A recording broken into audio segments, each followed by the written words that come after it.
This is cool.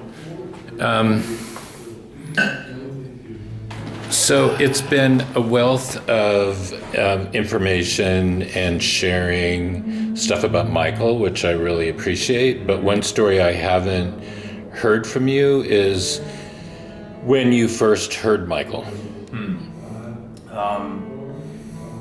I can't pinpoint like the exact moment because my mom played all the Windham Hill stuff in my home growing up. I do remember, and I've heard the story a lot of times of people hearing Aerial Boundaries the first time and saying like, I love that band, who is that?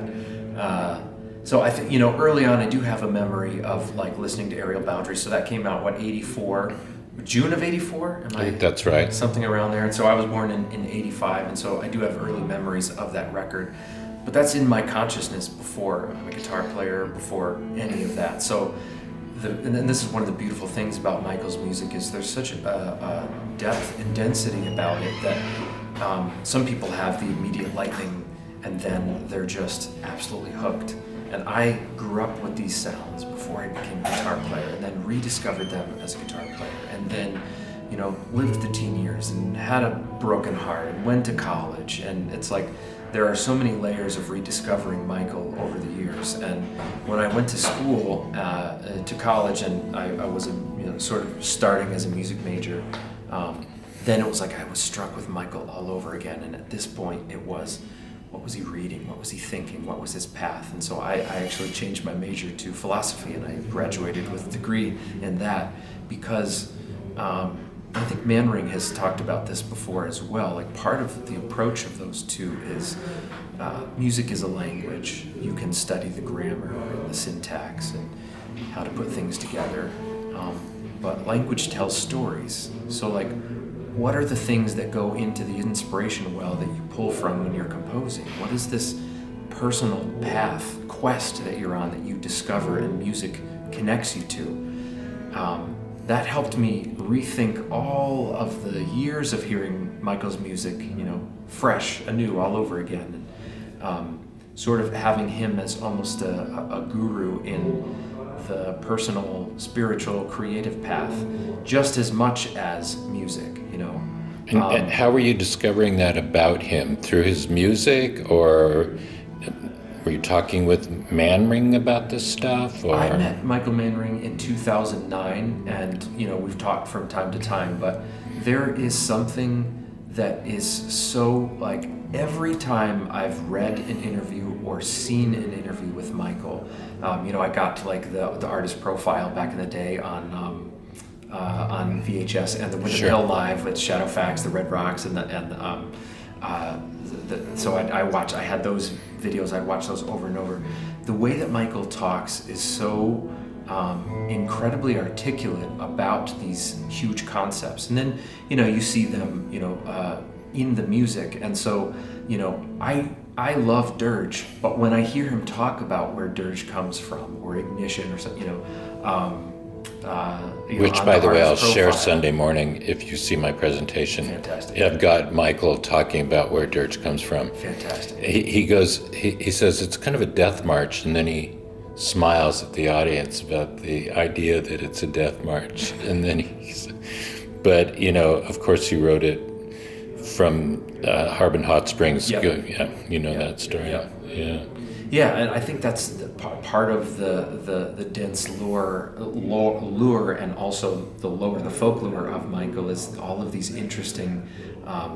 He was maximally living his life, and all of that is integrated into his music. And so, the idea of being on a personal quest and capturing that in music, that model has changed my life personally, but also compositionally. And so I approach everything. Those decisions come from, those are now just part of my ingrained decisions, and that comes from an innovation from Michael. Has Jake shared with you the chapters about the myth building and that stuff? During the Taproot era? Probably. Yeah, have you read that yet? It's really detailed. You probably know about it. Yeah. But that's going to be great. I do love, it's so different now in the music industry. It's like when you have a thing that an audience captures, that they catch on and connect to. You have to do that thing forever, or the algorithms suppress you. And one of the greatest things is that like there's not a single same record of like Road to Return is insanely different than Oracle, that's insanely different than Torched, insanely different than Double Plan, and I love that like you are sort of listening in on different eras of this man's quest, and that model, I don't care what the industry does, I just feel like that is a model I've always wanted in my own catalog, and that comes from Michael. Yeah, as much as the struggle that was with a record company that wants you to put Aerial Boundaries 2 out, he kept searching. He kept searching for the. One of the things that strikes me about the two Michaels is that not only are they musically incredibly aligned, but they are spiritually and philosophically aligned. Michael Manring is one of the deepest thinkers that I know in terms of just great people. You spent some time with him? Yeah. I recorded with him years ago, and we've always talked about doing a project again, and it was for a Christmas record years ago, but now he's another one that any time I've ever heard or seen an interview, he's so incredibly thoughtful and deeply dug into the earth and roots of his own life.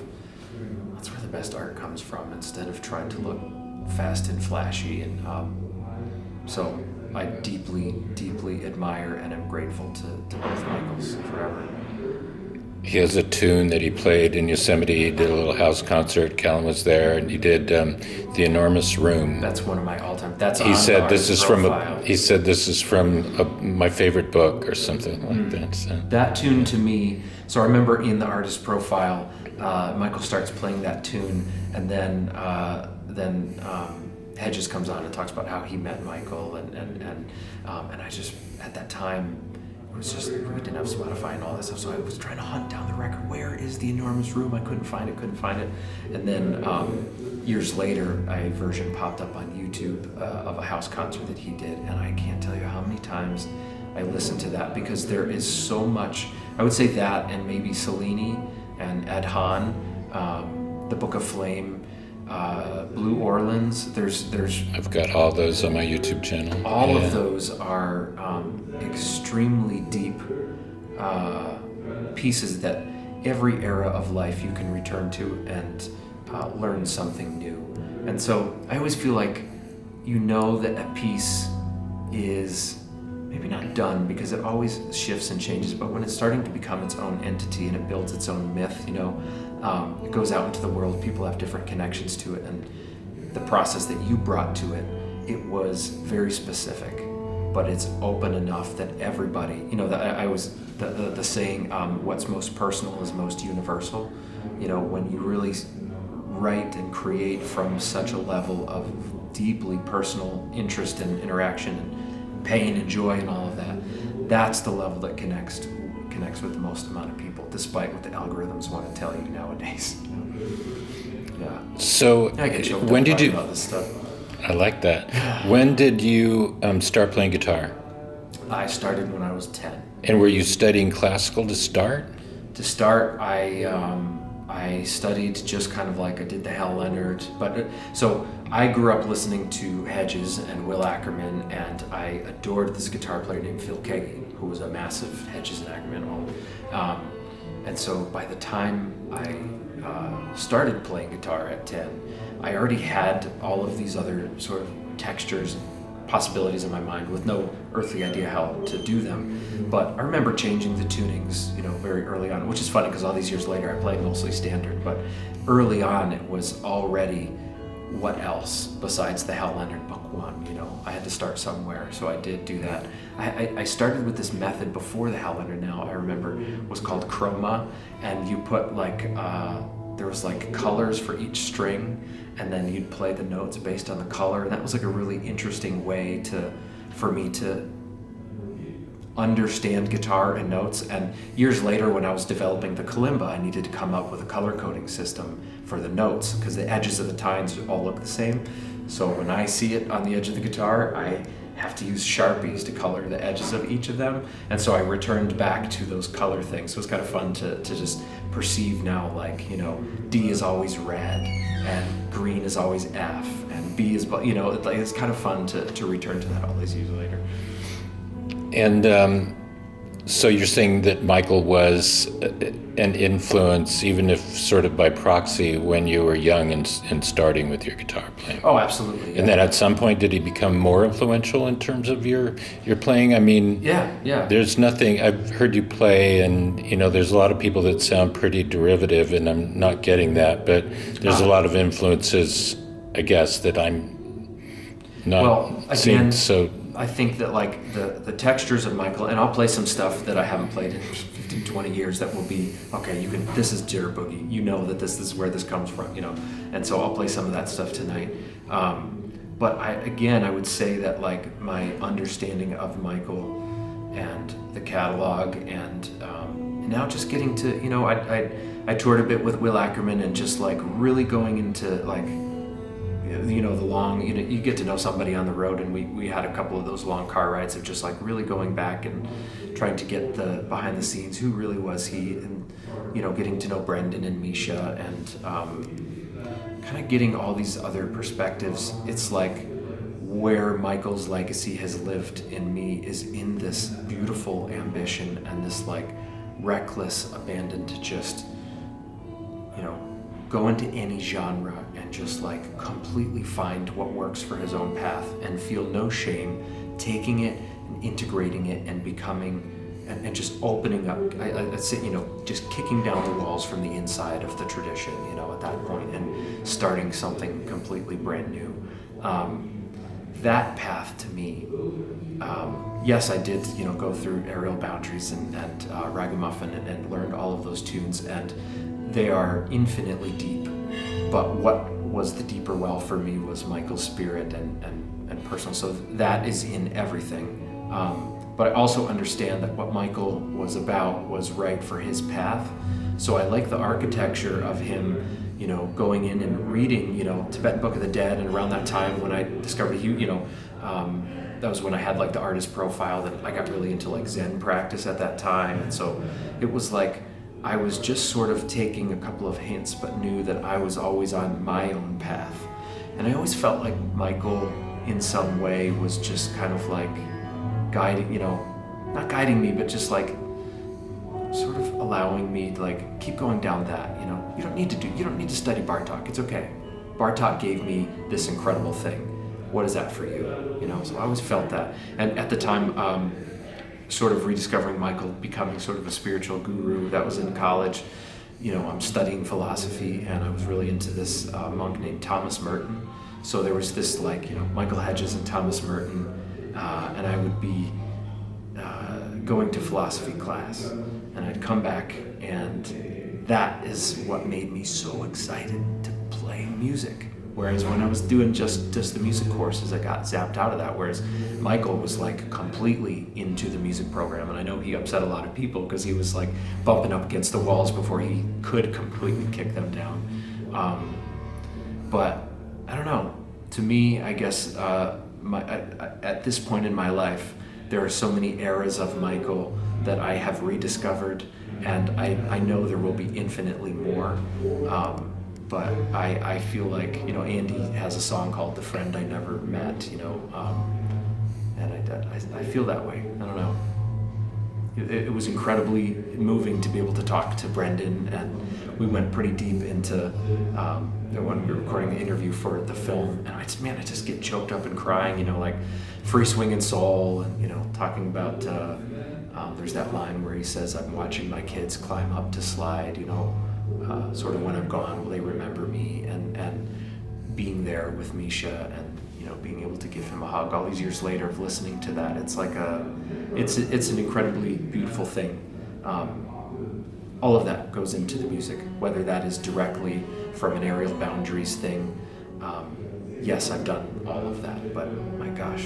Beautiful. I always try to say, you know, what Michael is most known for is the catalog that leans a little bit more to, Aerial Boundaries was this massive splash into the world, but like, listen to Breakfast in the Field, man. Listen to Torch. Listen to like When I Was Four, the melody in When I Was Four is like, you can live in that forever.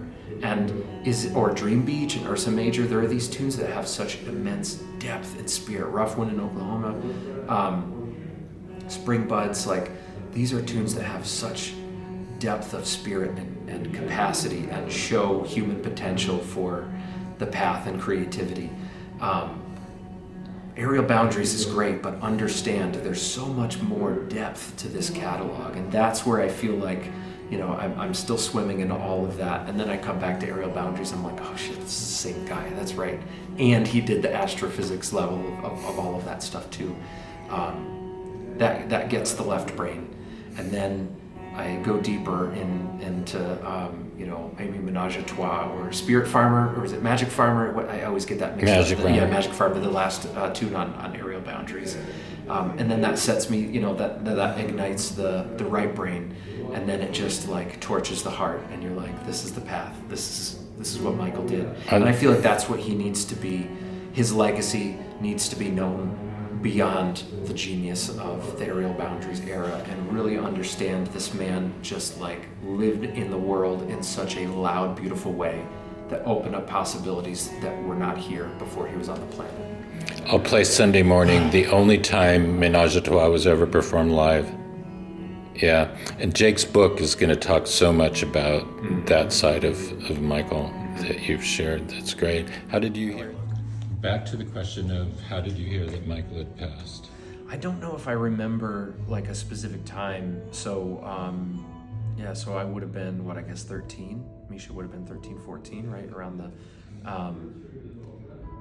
that age, I guess get into like, punk metal and into everything else. I think I heard like when I had rediscovered Michael years later, then I had heard that he'd passed. But I was a kid and then starting guitar and I forget how young you were in those years. Yeah. So I feel like, I'm 40 now, so I am an old ass man right now. But yeah, I was born in 85 and he was December 97. Yeah. So that was a little bit out of the peripheral at the time. But again, like I think that was the beauty of Michael's path is like the constant rediscovery. Right. But I've talked to Don about that when he had heard, and Will a lot. Will and I have done some projects together, and there's a piece that Will wrote on one of the small parlor Martin guitar. The one Michael gave him. Michael gave him, and so he and I have a duet that we do on a record called Four Guitars, called Unconditional. And that was really special to kind of get into the backstory of that, and then go there with Will. And I know he and Will, had some tension, and it's just really interesting all these years later to connect with the people as close to the source as possible. But what an immense loss. I sort of feel it all over. And I think like meeting Misha all these years later and just realizing like we were around the same age and just trying to picture like, gosh, 13, 14, like losing. And I remember Misha said that like, he'd come off the road and he would just like pull Misha out of school and they would just go mess around and go to different, hang out for a couple of days. And like, I think he had like a really interesting, fun, but also he had to Michael could be on the road. And I don't know, it was like years later looking at that, I sort of feel the loss differently than in that moment on the timeline when he passed, when all Right. you guys knew him. Misha used to come out of school. There's a story where he came out of school one day and people are standing around, something happening off to the left, and it's Michael standing on his head in a yoga position. And Misha's like, "Oh my God, I better run to the store first quickly." Yeah, That's so great. sweet. Well, thank you, Trevor. Hey, it's really nice to talk to you. Nice to finally meet you after all these years. Yeah. I talked to Will, Randy, so it's, and I remember that your name is in the live at Windham Hill, because he talks about when, he first met Michael at Varsity Theater, and he says, Michael sort of tore my head off. Like the way he says it in that is just burned in my memory. So it's just kind of interesting to now like meet you, all these years later, and I've known you for a while. I told Thomas this morning, I said, Trevor and I have been trying to meet for years. It's so sweet. I said, and he asked about both your kids by name. You know, so he's a good guy too. He's a very good guy, and he's discovered much of what you're about to discover about changing things in your life. And, Yeah. and making them a little easier for family life and instability. And I think there is a perception that you are not successful unless you are completely full-time doing this thing. I think that there's something really interesting about, there is creative Trevor. I play all of these different roles. I'm daddy, I'm a husband, I'm a teacher, I'm a dog dad, and I play guitar and all of this. And I actually feel like there's so much more brought to music when you live a full life, full of all different types of experiences. And so